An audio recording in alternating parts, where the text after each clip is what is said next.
Kenya itainuka, Kenya itasimama, Kenya itanawiri kwa umoja na uzalendo.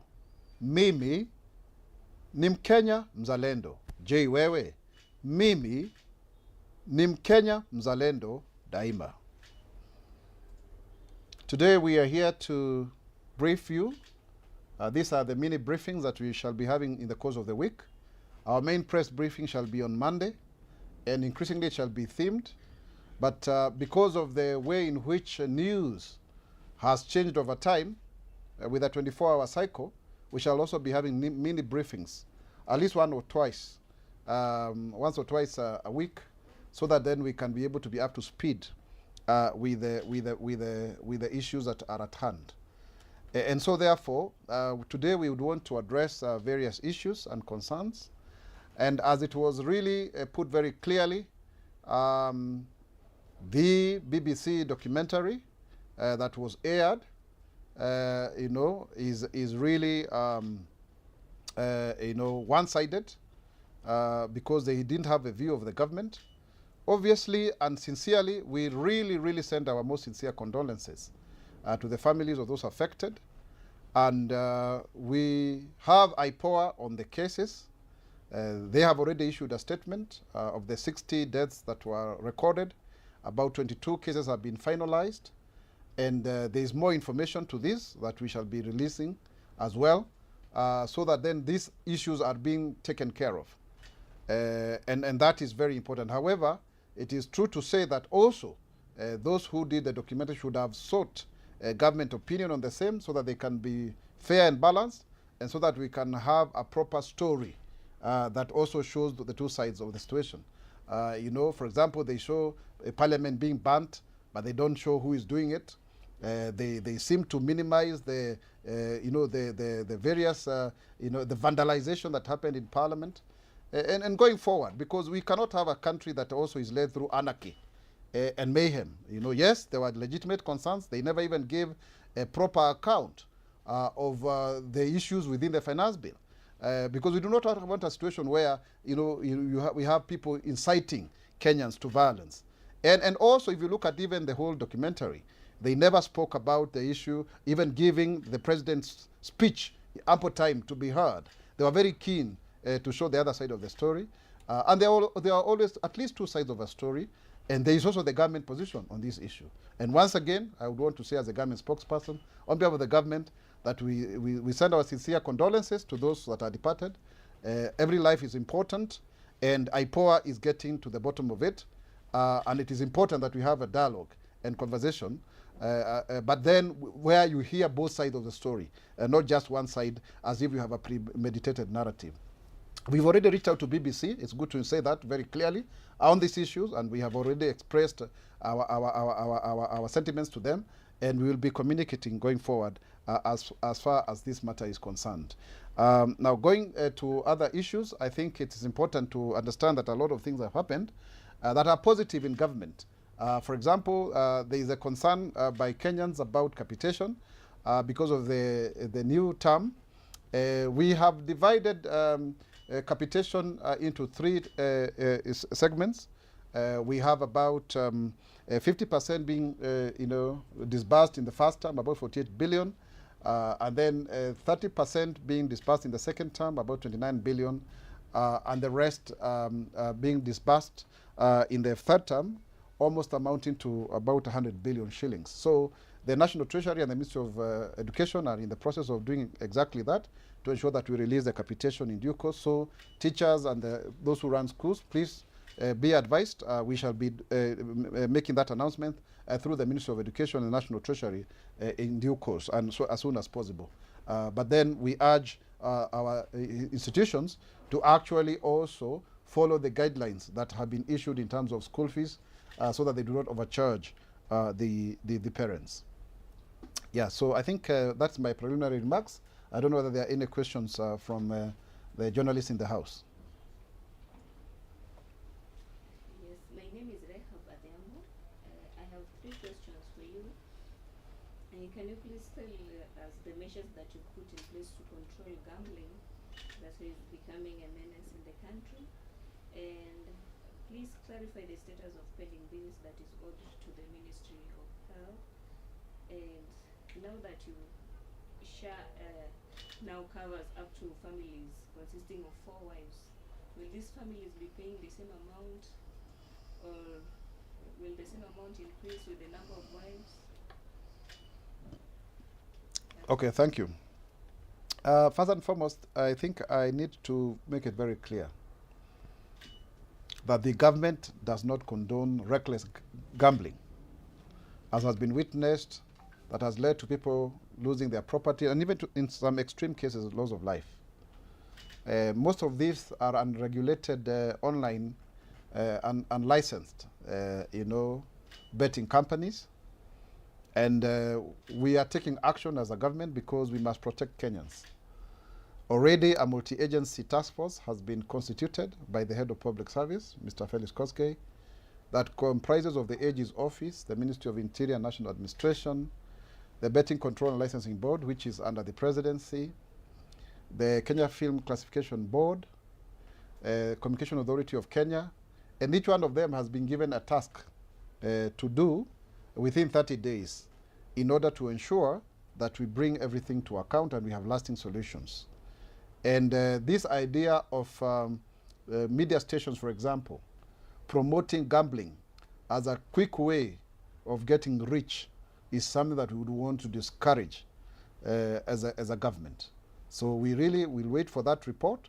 But in the meantime, as a Kenyan, please do not get into this habit of gambling and expecting that you'll resolve all your problems through this way. It's not right, it's not okay.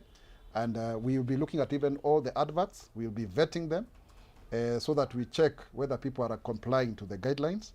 Also, we are urging Parliament, the government is urging Parliament to really fast track the passage of a gambling control bill so as to ensure that we have brought everything into the ambit of the law. So that is a position on gambling. And of course, we'll be giving an update as the multi-agency team continues to work on this matter. Now, on the issue of Taifa Care, popularly known as SHA, several issues emerge. First and foremost, it is important to state that we are very happy to see that the numbers have risen to 21.6 million.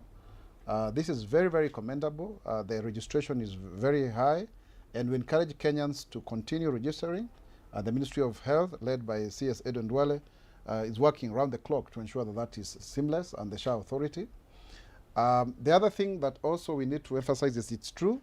You can register up to 4 wives. This is to also accommodate members of the Muslim faith, but also others who may be polygamous, because that's the reality of our country. And as many children as are dependent on that union, or the unions thereof. So the charges remain as low as 300 shillings, and it goes to the person. They're using the means testing instrument. So it's not like you get more charges for the same.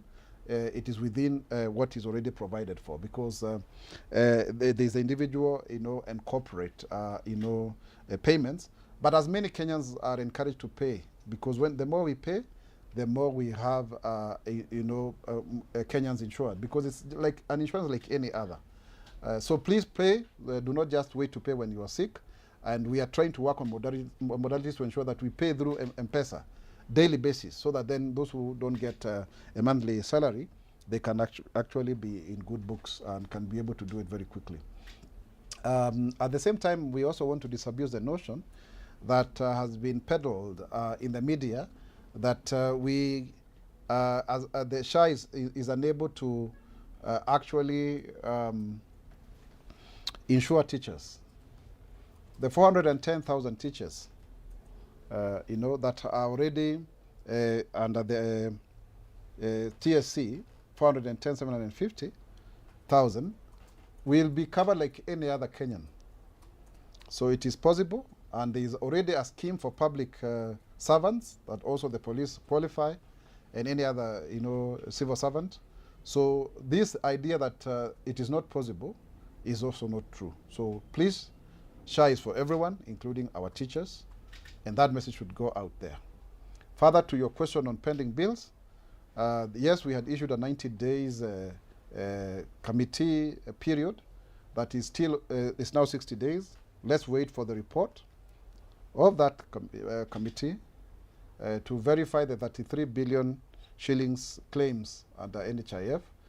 Some of them are fraudulent and fictitious, and they're also part of what is being investigated by the Ouko-led committee. And we are happy to say that because of this work that the Edward Ouko committee has done on pending bills, we have been able to deal with 57% of them as fraudulent, therefore saving money from the Kenyan taxpayer. It's a very wonderful exercise because we have been able to save billions of shillings. And so therefore it's very, very important, but the government is very keen on ensuring that we pay Kenyans, especially on the verified amounts. On the verified amounts, that's a decision that the cabinet will pronounce itself on, so that then we are able to retire these debts. The others are still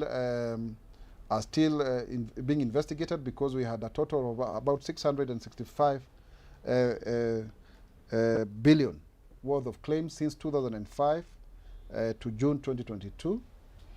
And we hope that we'll be able to clear with this backlog so that we can move forward as a country. But as I said, 57% of these were actually fraudulent, and we thank God that this committee has done its serious audit and helped save Kenyans from being defrauded by tricksters, fraudsters, and conmen. Next question. My name is Brenda, and my question is on the coffee reforms. You've talked about waiving 6.8 billion debts and making a big payment to manage finances. And you know there was a promise to the coffee farmers that they would get good rates. So what is the status of that? Yeah, first and foremost, I think it's we are now experiencing what you can call a coffee boom, the return of coffee millionaires. Because of the coffee reforms that have been instituted as a government. When we say that we needed pesa mfukoni to Kenyans, we were real, we were true. So what have we done? First and foremost, it should be noted that farmers are being paid between 120 to 148 shillings per kilo. This is the highest in 35 years. Yeah, that's a long time ago. We are talking about, where some people are not even born. I even saw a lady saying that she's now going to go back to tend to her coffee bushes. Yeah, so it's really a game changer. There have been celebrations all over, especially in places where we grow coffee, like in Embu County. Quite a number of people have benefited because of this. And so we are actually living up to the expectations. That we want to put pesa mfukoni in the pockets of Kenyans, and this is one example. We are verifying the 6.4 billion coffee cherry fund debts that have been accrued, so that we also remove anyone who is claiming falsely that they are owed by farmers, and that is something that we will take very seriously, so that we ensure that we defraud. We defraud, I beg your pardon. We remove the fraudsters from defrauding our country. And so that is something that we are going to do very seriously. Next question. Okay, my name is Lydia Ruflasi. I have two questions for you today. The government has announced that there is a fresh vetting for the National Police Reservists, which it has called NPR vetting. What is this meant to achieve, given that we have seen a lot of activities, gang activities in Kerio Valley? Yes, and your second question? My second question is on the numbers that the State Department of Lands and Housing has given regarding the numbers that we have been able to make up to 13 billion. Are these numbers real? Is digitization working for government? Do we expect better service delivery from this?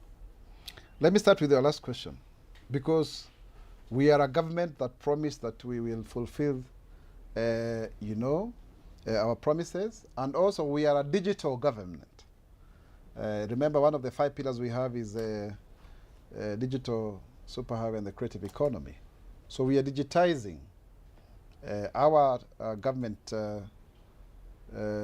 services through the e-citizen, and through RDP, we've been able to collect over 13 billion Kenya shillings because we have been able to remove corruption, and the turnaround time now is commendable. And there is now what you call impersonal interaction. We don't need human agency for you to get this. This has really helped.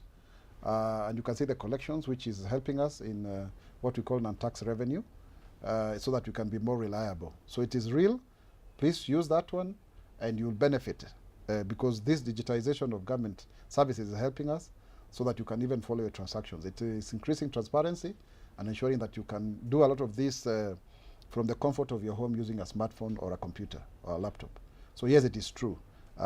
Going forward, we are changing one issue at a time. Land, tick. Coffee, tick. We talk about macadamia, tick. Milk, tick. Unga, already, tick. So we are getting there as a government. Now, on the second issue, what is your real concern exactly? You want to know why we are vetting the NPR? Yes. I think, Kerubo, there are some police reservists who have been accused of colluding or collaborating with bandits. And so it's becoming difficult because then they are the ones who may be used to sabotage any efforts to defeat these people. So we are vetting them so that then we ensure that we have people who are credible and that the system is foolproof from such infiltration. This will, of course, ensure that we have better security, as the Minister for Interior has said, Murkomen Kipchumba, so that our country is strong and able to stand on its own. Thank you. Another question? My name is Alan Ginger, and my question is about the prior learning program. Mm-hmm. It's been a year since the program was put in place. We marked a year last month, that is March. Now, what is the current status of the program? In that, do we have an approximate number of Kenyans who have benefited from the program? And the program was domiciled under the Technical Vocational Education and Training Institute, that is TVETs. Are there specific TVETs offering the program, or are they offered across the country? And lastly, is it true that the initiative was introduced to boost TVET student numbers, since there has been a belief previously that TVETs only offer programs for students who fail to make it to university? Let me start with that, Mr. Ginger. I don't know if you are ginger, whether I am lemon. But Ellen, very good question. You always ask very good question.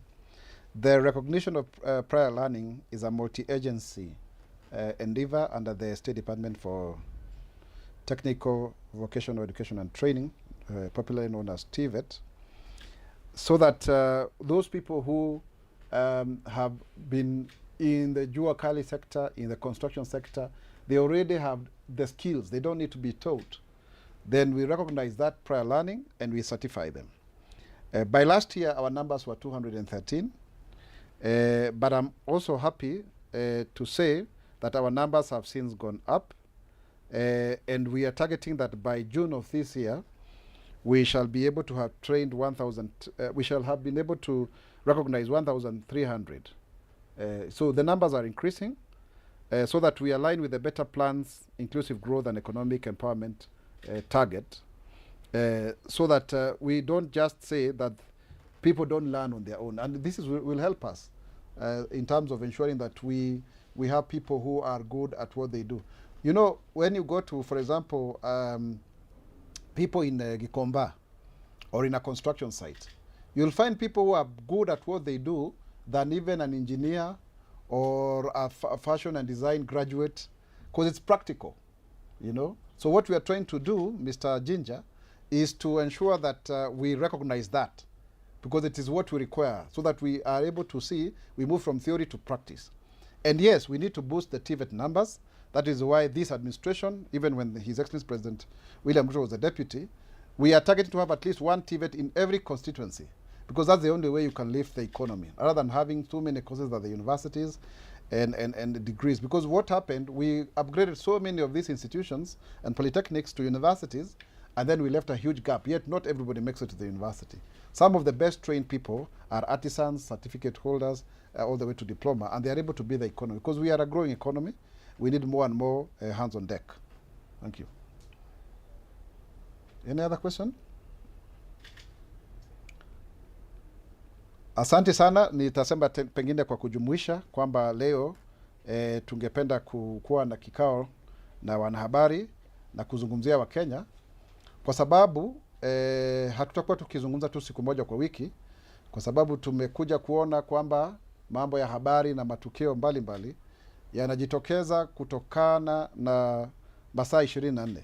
Pindi ya masaa 24 kuna jambo jipya ambalo linajitokeza. Kwa hivyo lazima tutetee serikali na kutoa msimamo wa serikali. Kwa mfano, kuna hii video ya BBC imeweza kuenezwa, lakini shida ni kwamba hawakuchukua mtizamo wa serikali. Ukiangalia katika ile video, hata Mheshimiwa Rais hakupewa nafasi ya kuzungumza vizuri. Kwa hivyo inaegemea upande mmoja, na inaonekana pengine kuna nadharia fulani ambayo ilikuwa inajaribu kusisitiziwa na chombo kile cha habari. Lakini ni vizuri wajue kwamba tunakosoa, tunatoa rambirambi kwa ndugu jamaa na marafiki ambao waliweza kutuwaka kama Wakenya wenzetu, na hilo sio jambo ambalo tunaweza kulisifia, na kwa hivyo tunatoa rambirambi zetu. Na ile hatua tunachukua kama serikali, shirika la IPOA limeweza kuchunguza visa 90 kwa watu ambao walisemekana walikufa kutokana na yale maandamano ya Gen Z. Lakini kuna kesi 22 zimeweza kukamilishwa na wanaendelea kufanya uchunguzi na upelelezi kwa wale ambao pengine wameshukiwa, na kuna ratiba nzuri ambao wameweza kupatiana na orodha ya visa vile. Kwa hivyo hilo ni jambo ambalo tungependa kulisisitizia zaidi, na tuseme kwamba ni vizuri kuwa na wakati unaleta mambo pengine kama ni hizo documentary na kadhalika, uangazie pande zote mbili. Na tumewasiliana tayari na BBC na tukaweza kusema kwamba hilo jambo, kwa sababu ni vizuri wajue kwamba hata sisi wenyewe tunajua. Na wamesema kwamba walikuwa wametumia watu wengine waseme kuhusu serikali, lakini nikiwaambia watuambie ni akina nani wao, ambao kwa sababu hawakuhusisha hata ofisi yangu hata kidogo. Na ni vizuri tuzungumzie mambo vile yalivyo. Jambo lingine ambalo ningependa kutaja pengine kwa kuorodhesha ni kwamba kuna mambo haya ya SHA, hususan vile watu wanasema kwamba TSC tuweze kaweza kutoa hii bima kwa walimu wetu. No, inawezekana la hasha, kwa sababu tuna walimu 410,750 na wote wanaweza kufaidi kutokana na mradi huu, kama vile ilivyo tu wafanyikazi wengine wa umma na polisi na kadhalika. Kwa hiyo hilo jambo naweza kusema, na pia wale ambao bado wanalia kuhusu pesa zao, wangojee ni siku 60, lazima tumalize 90 kwa sababu ya ile kamati, kwa sababu tulisema kwamba tusiweze kuwa na watu ambao watatapeli nchi na Wakenya kwa sababu wana madai ambayo ni ya uongo, madai ya fedha ambayo ni wanajaribu kuiba pesa kupitia makaratasi. Pia ni vizuri kusema kwamba ile kamati ya huko imeweza kutuhakikishia kwamba inafanya kazi vizuri, na tayari ya zile pending bills asilimia 57 kumradhi si za kikweli. Kwa hivyo tunaweza kuhakikisha kwamba zile pesa haziibiwi kutoka mifuko ya Wakenya. Hilo ni jambo ambalo tunafaa kulisifia zaidi. Pia ni vizuri kusema kwamba vile tunaendelea kufanya mambo ya digitization, mambo ya ardhi, tumeweza kuzoa zaidi ya shilingi bilioni 13 kutoka Wizara ya Ardhi kupitia ule mtambo wa eCitizen, ArdhiPay, na si lazima umhonge mtu ama umjue mtu, na muda unakuwa ni wa rahisi kwa sababu unaweza kutumia tarakilishi ama simu yako ya rununu kuweza kufanya shughuli zile za kiserikali. Na pia tuseme kwamba vile ambavyo tulivyowaahidi wa Kenya, sasa kuna pesa mfukoni, sasa kuna coffee millionaires, mamilionea wa kahawa ambao kwa sababu tunaweza kulipa pesa mpaka shilingi 148 kwa kilo moja ya kahawa, na hili jambo liliwahi kutendeka mwisho miaka 35 iliyopita. Kwa hivyo tunabadilisha taswira ya nchi.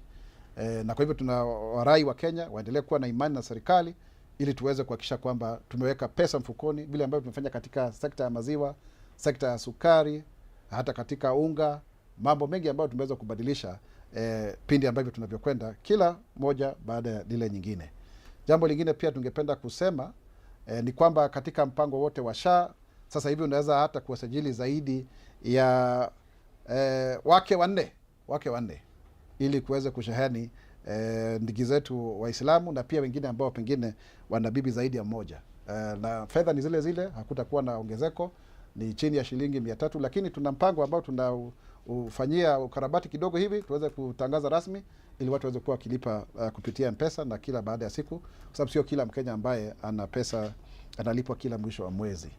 Jambo lingine tungependa kusema kwamba wale ambao wote wanalipwa malipo ya uzeeni, pension ukipenda, sasa hivi hakuna kodi ambayo inatozwa aidha kwa ile lump sum ama kwa zile pesa za kila mwisho wa mwezi, na hilo ni jambo zuri zaidi kwa sababu tulikuwa tunatoa kodi pale, lakini sasa tumeweza kuondolea jambo lile na bunge litakuwa likiangalia hivi. Kuna watu ambao wanacheza kamari ama ukipenda gambling, na hili jambo limekuwa likisumbua sana wa Kenya na limekuwa ni doda sugu kwa sababu wengine wanajua, wengine wanapoteza mali yao. Sasa hivi kuna jopo kazi ambalo limeweza kuundwa chini ya mkuu wa utumishi wa umma Bwana Felix Kosgei, ambalo linajumuisha ile kampuni ya betting BCLB, kuna afisi ya mwanasheria mkuu, kuna wizara ya masuala ya ndani ukipenda interior, kuna communication authority na wengineo ambao wamepatiwa siku 30 kuja na mikakati ya kuhakikisha kwamba tumeweza kuzamisha mambo yale. Na hivi sasa zile asasi ambazo zinatumika kuonyesha Wakenya ni kana kwamba kufanya kamari, kucheza kamari na kujaribu kufanya hii mambo ya gambling kwamba ni kama unaweza kujitajirisha. Sasa hivi tunaangalia vyombo vya habari, tuangalie kama leseni zao wanafaa kufanya mambo kama hayo, kwa sababu hivyo ni kuwahadaa wa Kenya. Kwa hivyo hilo jambo tunalishughulikia zaidi na tutachukua hatua vile ambavyo inavyofaa kama serikali. Jambo lingine ambalo pia tungependa kusema kwamba kuna watu ambao wamepatiwa kama ni wale reserve police, askari ambao ni wakando ambao wanatumika na magaidi wale mabandits. Tunafanya ile vetting mpya sasa hivi ndiposa tuwaondoe wale ili tuweze kuimarisha usalama hususan katika bonde la Ufa, upande wa Kerio na kadhalika na kule Baringo na kadhalika, kwa sababu tunahitaji kuwa na usalama ili tuweze kuwa na wekezaji ambao ni wa kudumu. Sijui kama kuna swali lingine ambalo ningependa kuliangazia kwa Kiswahili. Pia Rehab, naweza kuniuliza, kuna Rehab nani mwingine? Nafikiri ni wewe peke yako. Haya. Haraka kwa sababu ya muda.